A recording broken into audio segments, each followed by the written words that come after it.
Yan, sharing screen.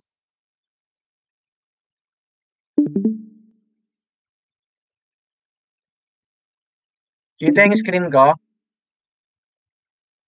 Yes, coach. Okay. So, when you see this picture, no? Sana wag tayo mawala ng kuryente ngayon, malakas yung ulan. Pero yun nga. When you see this picture, anong masasabi nyo? Duterte. Duterte. Presidente. Leader. Presidente, no? Ano pa? Parang nag-i-echo. Parang nag-i-echo. Wait. Alam ko na ba nag-i-echo. Anyways. Okay. So, arguably, isa siya sa, kumbaga, masabi natin,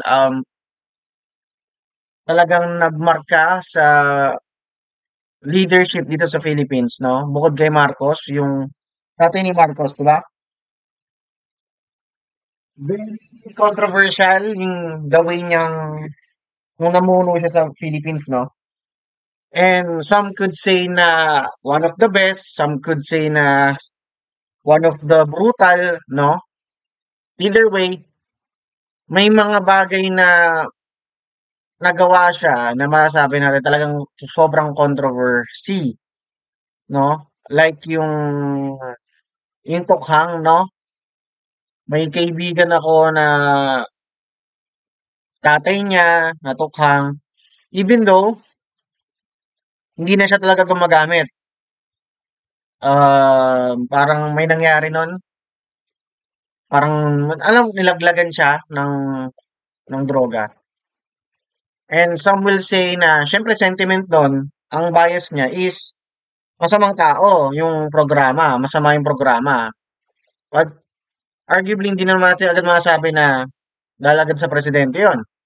Sabi naman ng iba, talagang naging bumaba ang crime rate sa Philippines, no?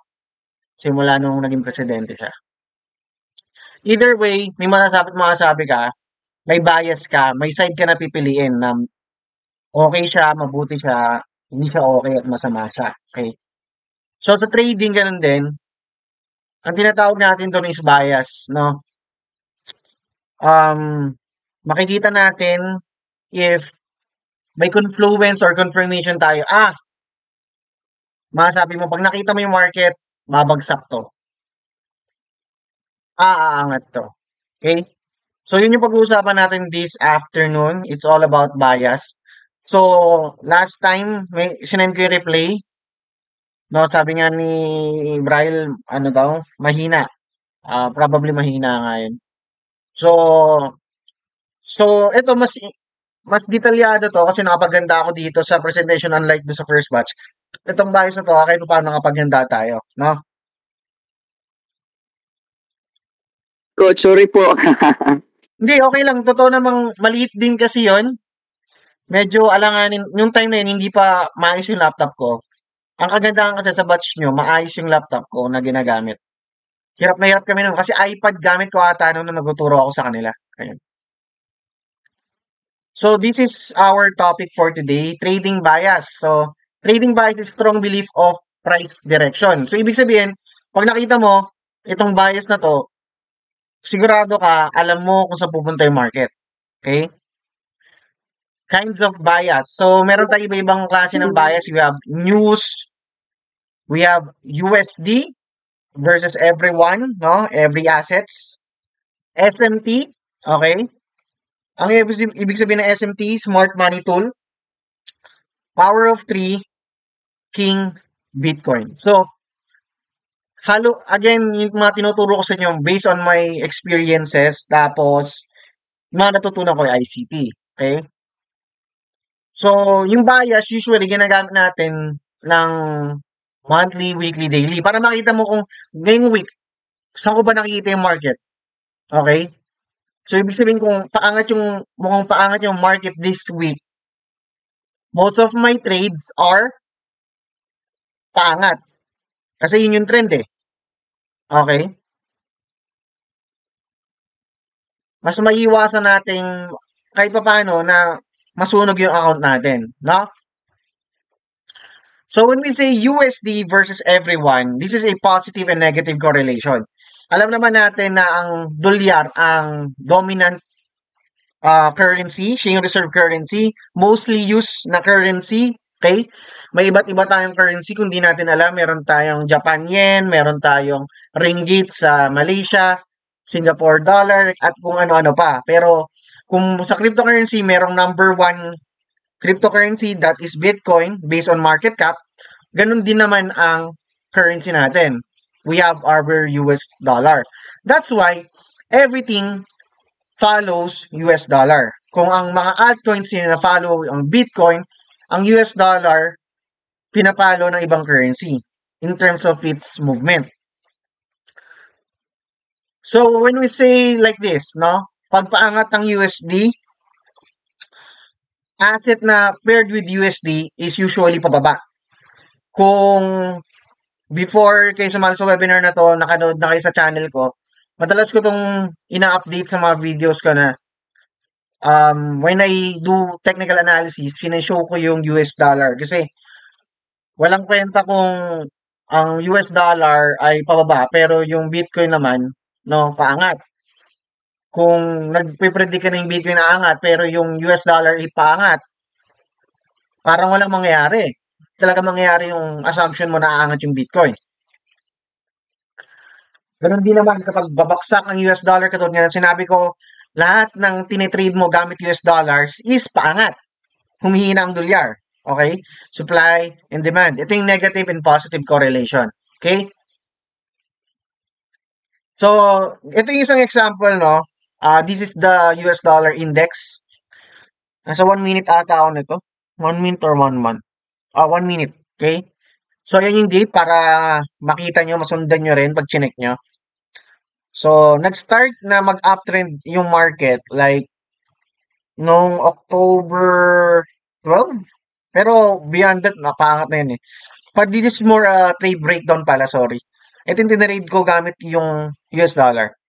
So, ginamit ko siya para ma-identify kung babagsak ba si Nasdaq. Hindi ko ata nalagay yung dito. Asa na yun? Ito lang yung picture na yun dito. Open ko lang saglit. Meron yung dito eh.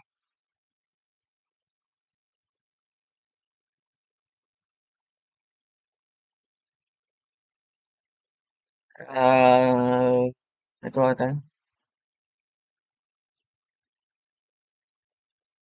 Ito nga yun. So, ito, pansinin nyo itong picture na to na nasa screen nyo. Okay? Pansin nyo, US dollar on a 1 minute time frame, papaba, no? Tinake itong trade na to sa Nasdaq. Kung makikita nyo, paangat yung Nasdaq. So, maganda yung entry natin, nakapag-long tayo. So, baba makikita nyo rin yan dito. Okay? Ito yung setup na nangyari dyan. Na-clear nyo yung liquidity.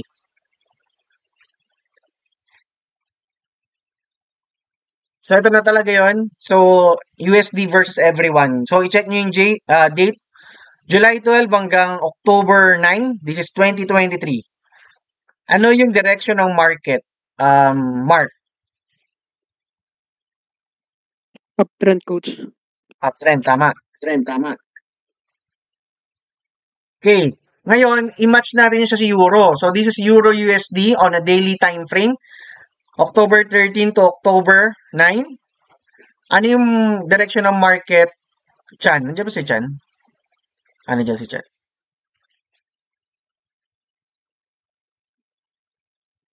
Christian? Ano po yun, coach? Ano yung direction ng euro? Pababa po. Very. Bearish, no? Okay, so kung makikita nyo, compare to US dollar mula nung July 12, ganun din dito, no? Paangat yung US dollar, baksak ang euro. Okay?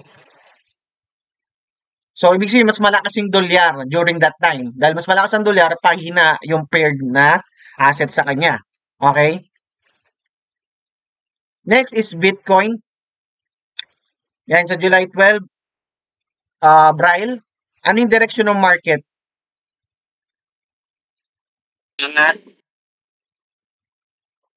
Ha? Hello, coach. Ano yung direction ng Bitcoin? Sa anong time, coach? Ayun yung may date na nakalagay. July 12 hanggang October 9.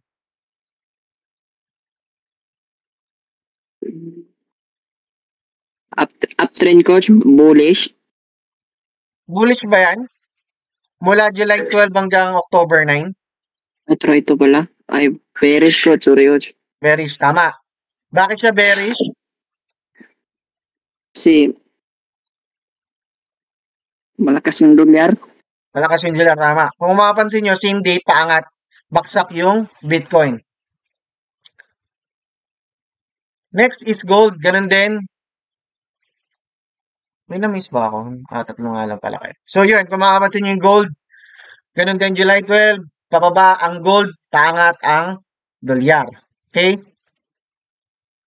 Ganun din sa Nasdaq, ito yung sinasabi ko. Sige. So, yun din sinasabi ko katulad sa US dollar at Nasdaq, no? Tinik natin tong trade na to gamit yung bias na yon na babaksak. Ito, 1 minute time frame. Babaksak ang US dollar. Tumaas ang confluence natin sa trade na to at umangat yung Nasdaq. Okay? Question. Wala pa naman po. Malinaw yon? Malinaw yung US dollar versus everyone? Yes, So, yes, coach. lagi nyo tatandaan na, yun nga, isasama nyo siya pag titignan nyo yung mag-start kayo mag-trade ng ngayong araw, kaka-open mo lang ng chart, nakita ko paangat yung market. Nakita ko yung bias ko for this day is too long. Ang bias ko, nakita ko paangat ang dolyar. Ibig sabihin nun Chan, ano na-expect mo sa Bitcoin? Bababa? Baba. Bababa po. Mark, nakita mo na yung US dollar pag open mo ng chart is pabaksak. Ano yung na-expect mo sa gold? Pataas, coach. Pataas, tama. Next is we have our power of 3. Okay? So this theory came from ICT. Okay? So when we say power of 3, no? When we say power of 3, ibig sabihin nito is parang maalala nyo, no? Tandaan nyo yung acronym na AME and DME. When we say AME, that means accumulation, manipulation, expansion. When we say DME, distribution, manipulation, expansion. Okay? Pag sinabi mo accumulation, ang probable scenario dito is mag-fake breakout pataas tapos diretso bagsak. Pag sinabi natin distribution, fake tawag dito.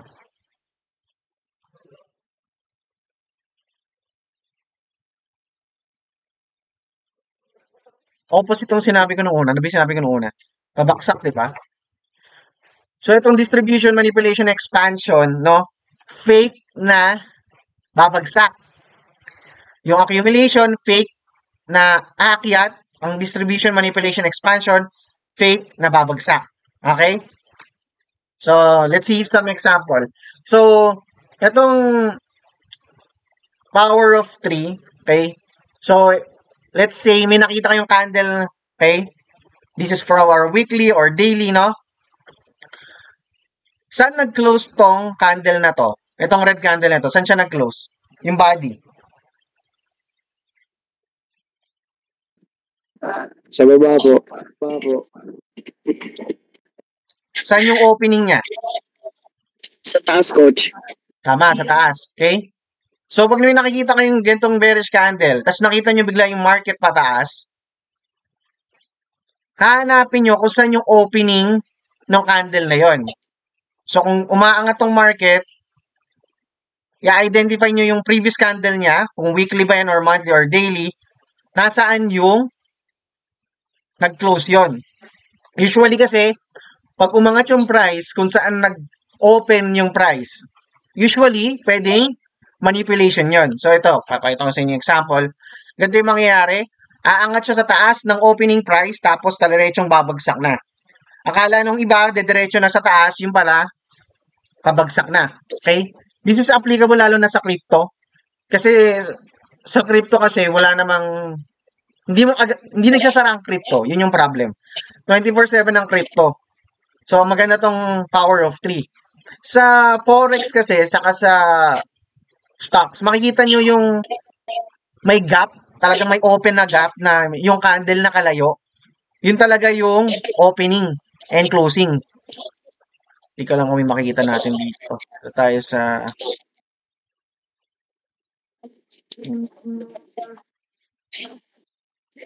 dito sa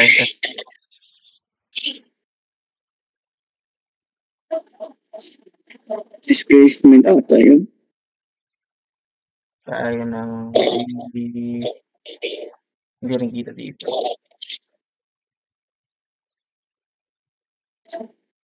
Nakita nyo sarado yung market, hindi gumagalaw. Oh.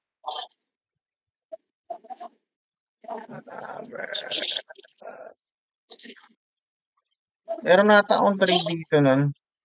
Punta na lang tayo dito. May trade ako dito. Nitong October.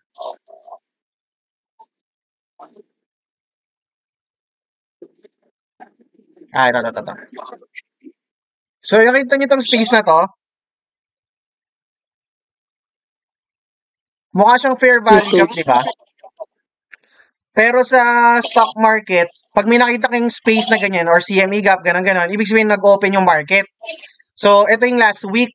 Tapos na itong week, nag-open yung market. So, yung nag-open yung market, umangat. Pansin nyo? Umangat. Ito yung open, nag-open yung market. Kaya may gap na ganyan, nag-open yung market. So, kung mapapansin nyo, bumagsak yung market sa ilalim ng opening, tapos lumipad. Okay? Ngayon, balik tayo dun sa topic. So, ganito, kunyari, nag-close na yung weekly candle or yung daily candle. Pag nakita nyo umaangat yung price, expect na pag umangat yan sa opening ng candle, expect na pwedeng magkaroon ng manipulation dyan at akala ng iba, aangat na pataas, pero babagsak pala. So, mag-expand yung price pababa. Same here, no? Kung bullish yung candle sa previous candle, pwede natin may expect na kunyari yung next price na parating sa daily or sa weekly, your next candle, pabaksak. Ang pwede mangyari dyan is, bababa dito yung candle, dito sa opening nitong bullish candle, tapos lilipad. Okay? So, we have our example here. Sa Euro, US dollar, higher time frame siya, no? Pababa yung market. Nasa monthly time frame. Tingnan nyo, monthly time frame. Kaya makikita nyo, bearish, di ba? Etong candle na to, kung mapapansin nyo, no? Opening nitong bullish candle na to. Ang ginawa nung candle na to, bumagsak muna bago umangat. Nag-expand siya. So, coach, rinig po Yes? ba ako? Rinig. Rinig. Okay, thank you. Ay, tanong ka ba? Wala, coach. Okay. So, ayan, wait lang. Balik tayo. May nakita na kami sa taong isa. Ay, hindi. Pares lang pala. Ayun. So, makikita nyo to. Ito pang isang example, no? Anong candle to, guys? Bearish. Saan nag-close to? Ay, saan nag-open? Baba, Sorry. sir. Saan nag-open? Taas, coach. Sa taas, di ba? Kung mapapansin nyo, yung opening month, umangat muna doon, tapos bumagsak. Tandaan yung month dito, ah. So, kung tinread nyo to sa lower time frame, ang pwede mo maging bias nun, short ka lang that month. Short ka lang ng short. So, kung mapapansin nyo, pag touch niya dito sa taas ng opening ng candle na to, bumagsak agad siya. Okay? Okay, yan. So, same here. Kung mapapansin nyo, downtrend yung price previous months ni Euro. Tapos, umangat siya. Umaangat yung price. Kung mapapansin nyo nung ginawa, ano tong candle na to? Goose Week. Tama, Ghost Week. Saan to nag-open? Baba. Saan nag-open ng bearish Sa taas, candle? sa taas, sa taas, sa taas. Final answer. Sa taas ko. Okay, sa taas. Kung makikita nyo, nag-open yung price doon, no? Tapos bumagsak, tapos nag-close. So, ang ginawa nito, sa monthly candle natin, inabot niya yung taas nun, then bumagsak. Okay? Anong tawag doon, coach? Hmm? Anong tawag doon? Manipulation. Yun yung sinasabi ko kanina. Pag nakita nyo na paangat yung price, it's either na, kaya bearish yung market, yung pala magre-retest lang, or ahanap na kung saan pwede siyang bumagsak. So, for example, umangat yung market during this time, no? Sabihin natin hindi to monthly, 1 minute siya. Ang gagawin mo, kung nakita mo bearish yung market, it's what we call, di ba, retest. Di ba, mag-retest siya, tapos babagsak ulit. So, kung makikita nyo dito, kung saan siya bumagsak, no? Sa taas ng opening ng price candle na to. Okay? Alas patay isa dito. Ito rin yan. Okay, may tanong ba sa Power of 3? Wala pa naman, coach. Wala pa. Pang higher time frame lang po ba doon? Higher time frame? May nagtanong ata. Sino yun? Ako po. Natin itatang. Pang Ano yung higher tanong? time frame lang po ba yun? Pangayat. Actually, for me kasi, mas reliable siya pag daily, weekly, and monthly. Para makita mo lang yung direction ng market. Para may idea ka lang, mukhang aangat. Kasi may tinamaan na power of 3. Pero, sa experience ko, pwede mo siyang i-apply sa mga, kunyari, sabihin natin, US Open, London Open, Asia Session Open, pero madalang ko siyang ginagamit. Kasi katulad nun, yung pinakita kong trade sa inyo, ito,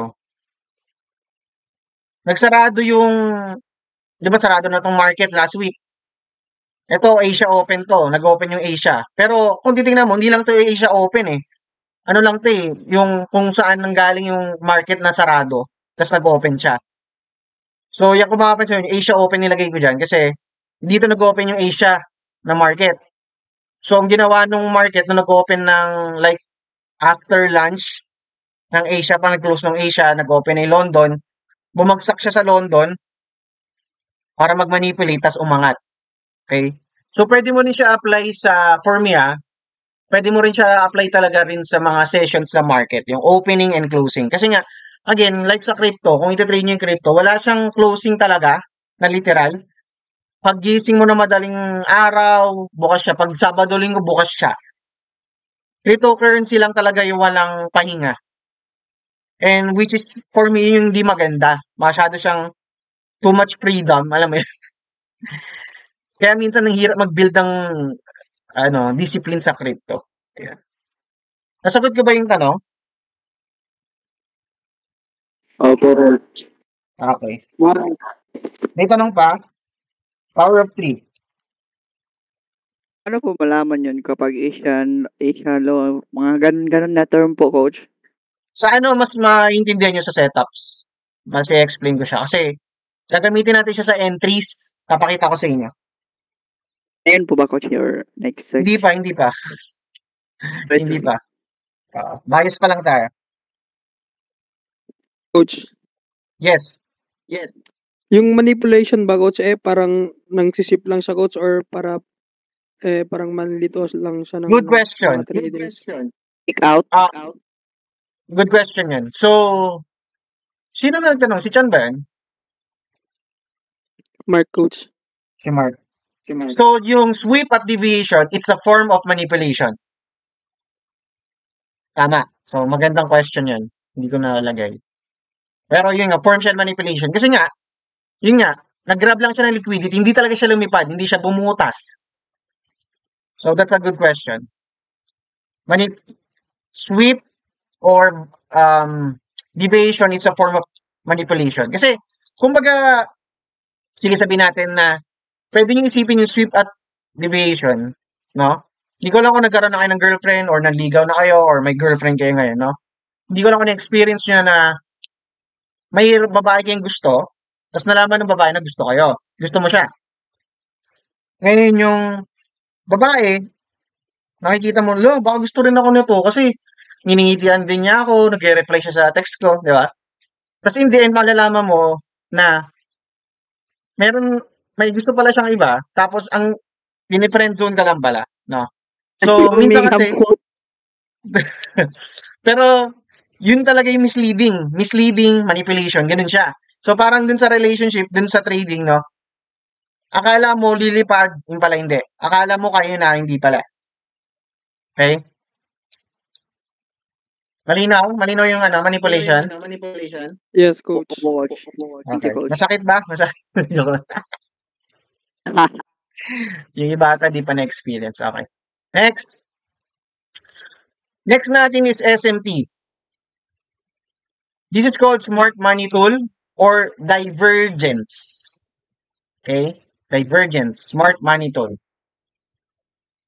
Siguro this year ko siya mas naging dagdag sa trading techniques ko na mas lumilinaw yung tingin ko sa chart, no? Asset correlation. So, applicable to lalo sa mga assets na may positive and negative, positive correlation. So, for example, Bitcoin and Ethereum. Pag umangat ang Bitcoin, ano gagawin ng Ethereum? Baba. Aangat din? Aangat. Pag aangat ang Nasdaq, aangat din ang XXP. Okay? Or XXP tuloy. S&P 500. Okay? Correlated assets. So this is what we call positive correlation. Pag umangat ang Bitcoin, aangat ang altcoins or Ethereum. Pag umangat ang Nasdaq, aangat ang S&P 500. So here are some examples. So ganda itsura ng bearish SMT. Okay? So pag nakita nyo itong bearish SMT, ito makikita nyo, lalakayan natin. May high tayo, tapos nag-fail siya magkaroon ng higher high. Remember that? Higher high, higher low. Naalala nyo yun. So nirespeto nyo to, nagkaroon tayo ng higher low. Ay, higher low tuloy. Low. Oh, higher low nga. Di ba meron tayong high? So, instead of having higher high, nagkaroon tayo ng lower high. Hindi umangat. Mababang high lang siya. Instead of having higher high, we have lower high. Nag-fail siya na butasin to. So, bearish na yung market, di ba? Imagine this is Bitcoin, no? Tapos nakita mo sa Ethereum, ganun naman, magkaiba. Nagmukhang merong higher high, pero bearish, bumagsak yung market. Okay? Okay, so that's SMT. Pag yung both assets na correlated, nagkaroon ng negative or positive divergence. So kung makita nyo dito, ganito yung structure or pattern ng Bitcoin, tapos nakita nyo yung Ethereum, nagkaroon ng swept, bumagsak. Okay? Nakita nyo, bearish si Bitcoin, bumagsak, tapos nakita nyo mas madaling intindi pag yun. Nakita nyo, sinwep yung Ethereum, tapos hindi naman nag-swap sa Bitcoin, malaking indication siya na there will be a reversal. There will be a change of trend using SMT. Okay? So that's pag bearish. Pag bullish naman, binaliktad lang natin, no? Sabihin natin naman si Ethereum ganito, no?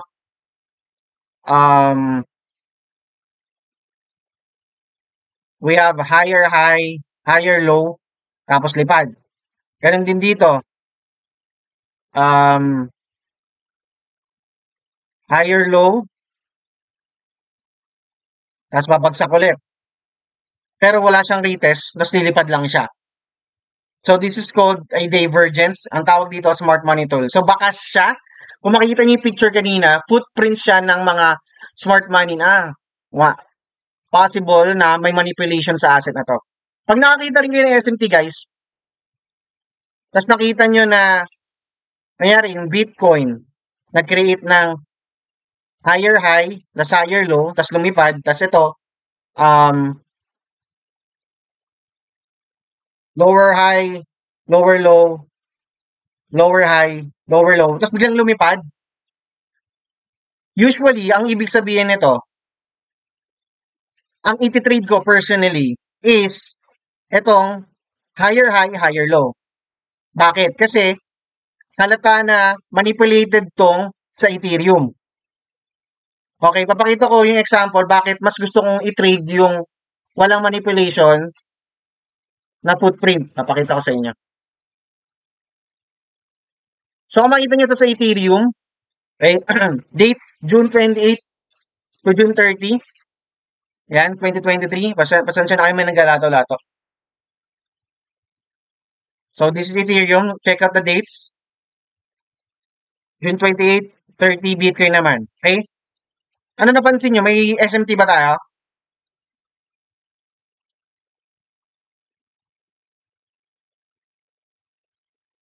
Wala, coach. Mark? Sabi ni Braille, wala. Si Mark. Meron bang SMT? Yung sa 28 coach downtrend siya. May nakita kayong Tumaas na SMT? siya sa- May nakita kayong SMT? Sabi ni Braille, wala. Ikaw, Mark, may nakita kayong SMT? Wala. May nakita kayong SMT? Wala. Hindi ko sure si coach. Hindi mo sure, okay. Ay, sa ano si coach, sa Bitcoin coach mas mababa yung unang ano niya sa 28 coach. Okay. Okay. Christian. Mukha bang SMT? Para sa akin po hindi. Hindi. Sige. So, tingnan nyo to. So, ito yung same date na yun, daily time frame. So, this low is sinundutan. Okay? Nag-grab ng liquidity. Okay?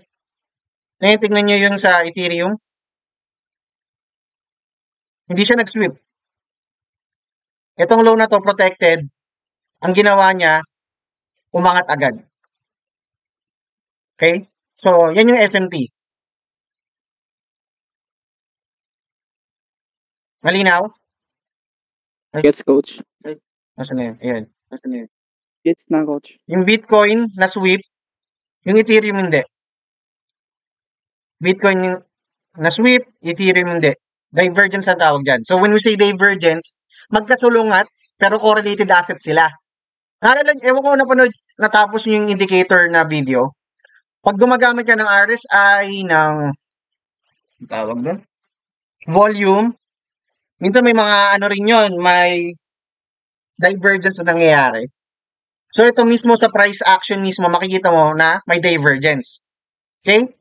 So, Ethereum SMT, Bitcoin SMT.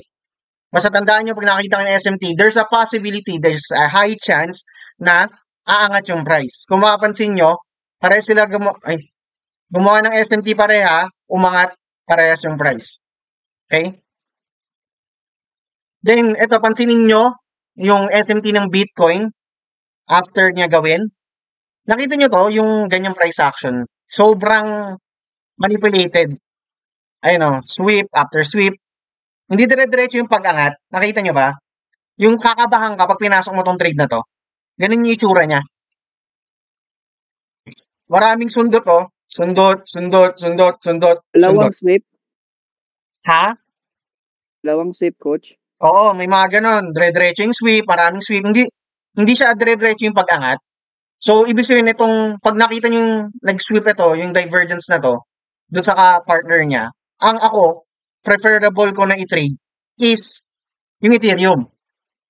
Kasi mas smooth yung price action. Ibig sabihin, pag nag-retest, dediretso lang siya ng retest, hindi pa yung mag-sweep, aangat, mag-sweep, aangat. Okay?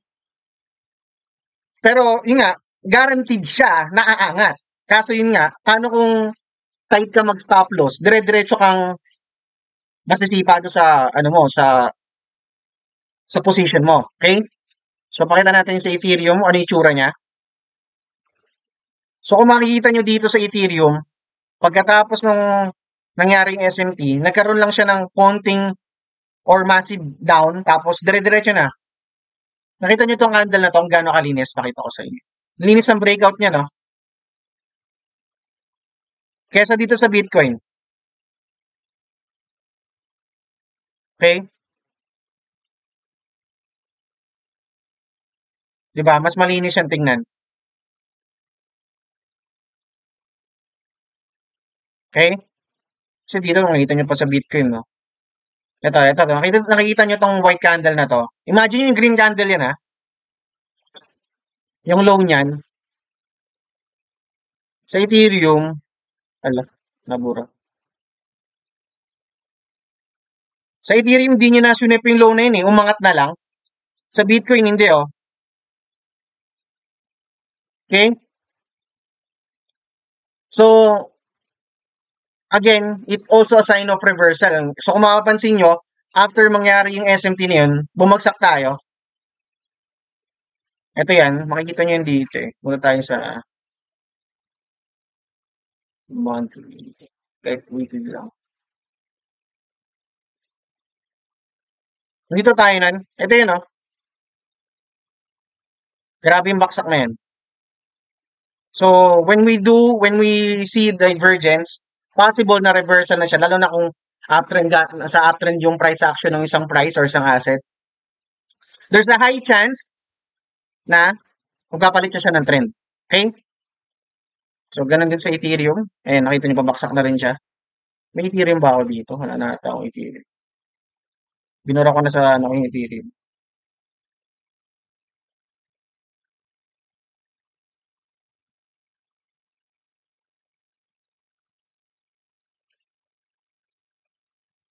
Ay,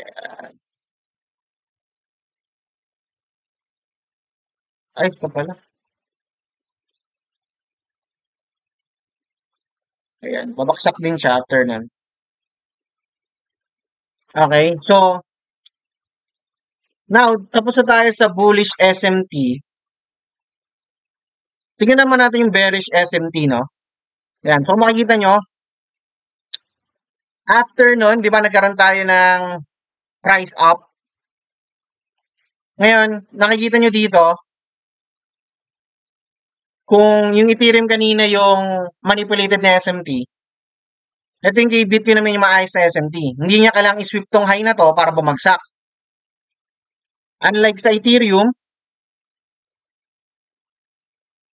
ayan, kailangan niya i-grab yung liquidity nitong candle na to para bumagsak. Okay?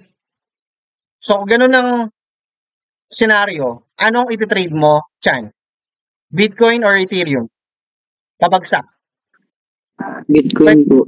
Bitcoin. Kasi, Mas malinis po siya. mas malinis siya. Wala siyang kasalanan, no? So, pag in-compare mo siya sa Bitcoin, sa Ethereum, again, pwede mo pa rin man i-trade ang Ethereum. Kaso nga, most likely, maraming sweep na mangyayari. Kaya, parang hindi siya, kumbaga, papunta ka sa destination mo, hindi ganun ka smooth. No? Maraming bumps. Okay? Hindi maayos yung travel nyo. Unlike sa Bitcoin. Ay, sa Ethereum. Okay? So, may ganyan. So, once you see a SMT divergence sa correlated assets, expect a reversal. Okay? Yan. So, kung makikita nyo, after SMT, ganun din. Yung reaction, yung SMT ng Bitcoin, dire-diretso lang, nire-respect lang niya yung mga high. Of course, not this one. No? Sa Ethereum, ganun din. So, more example ng SMT, no? This is Nasdaq versus S&P 500. So, kung makikita nyo, we have our